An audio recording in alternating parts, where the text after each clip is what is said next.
केंद्रीय कानून मंत्री अर्जुन राम मेघवाल जी इस समय हमारे सामने मौजूद हैं और मुझे लगता है कि जब कानून मंत्री की उपस्थिति होती है तो बहुत सारे ऐसे सवाल होते हैं जो लोगों के जहन में होते हैं और आज हम चाहेंगे कि ये सारे जवाब आपसे ले सके। एक बार तालियों के साथ जोरदार स्वागत कीजिए।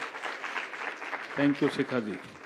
और सर, जब भी आपका जिक्र होता है, जैसा कि हमने एबी भी देखा, मेघवाल जी हमने देखा कि बड़े ज़मीन से जुड़े हुए एक नेता के तौर पर आप जाने जाते हैं और अभी सर ने भी कहा कि अंबेडकर जी के बाद आप पहले ऐसे नेता हैं जो कि उस वर्ग से आते हो और आजकल तो चर्चाएं भी बहुत इस तरीके की होती है।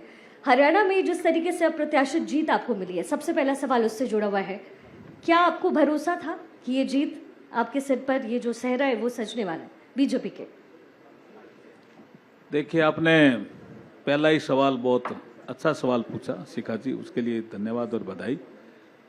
और अभी समसामयिक भी है वो सवाल। मुझे भी हरियाणा में भारतीय जनता पार्टी ने स्टार प्रचारक के नाते जिम्मेदारी दी और मैं कम से कम 10 जिलों में तो गया था।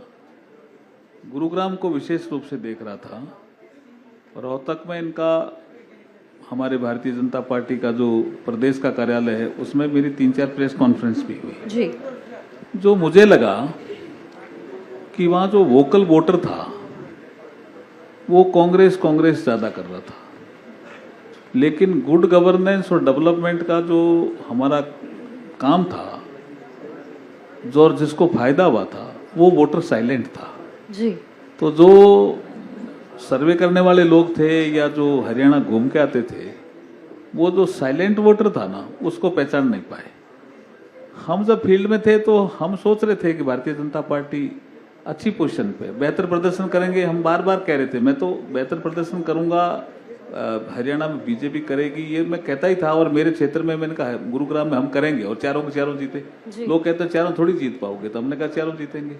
यमुनानगर गया, मैंने कहा यहाँ ठीक है 50-50 रहेगा, वहाँ 50-50 रहा। लेकिन जो साइलेंट वोटर था ना, उसने भारतीय जनता पार्टी के पक्ष में वोट किया। वो ये सर्वे वाले अनुमान नहीं लगा सके।